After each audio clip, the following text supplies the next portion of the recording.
Let's talk about the Johnson County School District.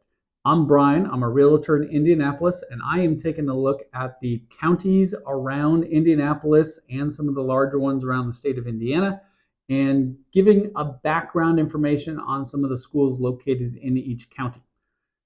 A little bit of background about this one. I taught for 20 years in the Center Grove School District, which is located in Johnson County. So I'm going to try not to come off as biased here when analyzing the schools located in Johnson County. I apologize if you feel I am being biased.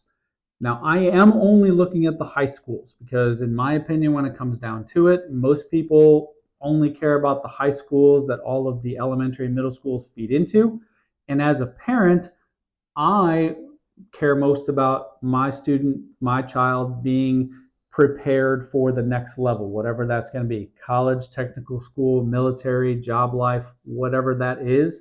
So I'm focusing on the high schools. So in Johnson County, I have my information over here on the screen.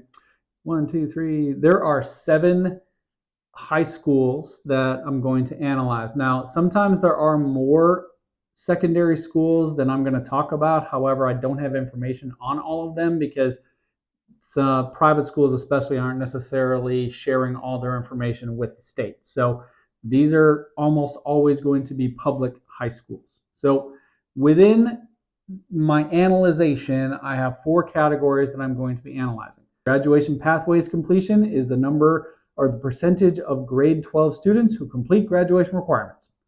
Diploma strength: how many students graduate with a Core 40 diploma, which is the lowest level of diploma you need to graduate high school, and then any of the diplomas above that: academic honors, technical honors, academic and technical honors, or international baccalaureate. Third category, employment and enrollment. That is the percentage of grade 12 students who graduated that are employed or enrolled within Indiana, specifically 1 year after their expected graduation year. So either they've gone on to the job world or they have gone on to more education somewhere, technical school, college, whatever. Then the last category is median income. Now that is the high school graduates who met the definition of employed within the Indiana workforce. They have to be working within the state of Indiana 5 years after their expected graduation date. As we take a look at these 7 high schools in Johnson County, I'm going to talk about each of the categories and just basically kind of rank them, I suppose, based on number. So what you see on your screen is the 7 high schools over there on the left, and the first column, I guess it'd be the second column, the graduation pathways completion. Again, that's the number of students who actually graduated. Edinburgh in 2023 had the highest graduation percentage at 98.2. You can see Franklin down at the bottom. It's still 92%, which is clearly a high percentage of their students actually graduate, which is terrific. Just, not as high as the others. I think anything in the 90% range is very solid. The next category is diploma strength, and if we rank them from highest number to lowest, GCA, which is Greenwood Christian Academy, had 100% of their graduates in 2023 that graduated with a Core 40 or better. And Indian Creek was very high at the 99.3%. Then we dropped down a few percentages, and Whiteland is the bottom of the 7 at 82% that had a Core 40 or higher.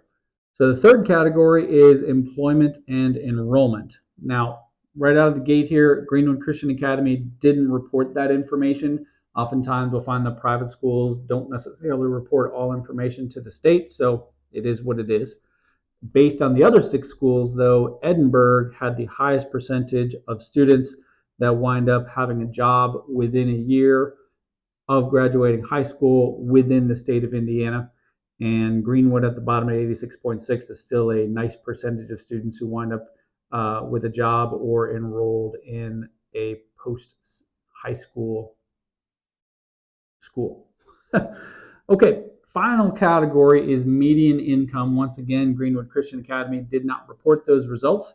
The highest median income out of the other 6 high schools within Johnson County is Center Grove, where within 5 years, the median income is $42,000. That's not a bad starting salary for someone in their 20s or even their late teens, perhaps. So that's pretty solid. Indian Creek also over the 42,000 mark, and then the other 4 schools are in the 30s, with Edinburgh being down at the bottom at 32,480. Read into that information however you want. That is information that I, as a parent, feel would be important if I were trying to consider what high school I wanted my child to graduate from. Click the link in the notes, which will give you a direct link to the State of Indiana Department of Education. You can look up the GPS information on your elementary schools, the middle schools, and the high schools within all of Johnson County and do a comparison for yourself. If you have any questions about Johnson County schools, I can certainly try and answer those for you. If you're looking to make a move into Johnson County, I certainly have a background having taught there for 20 years, and while I live in Marion County, I am right across the border from Johnson County, so it's close for me. Let's talk about it. We'll get you where you want to be.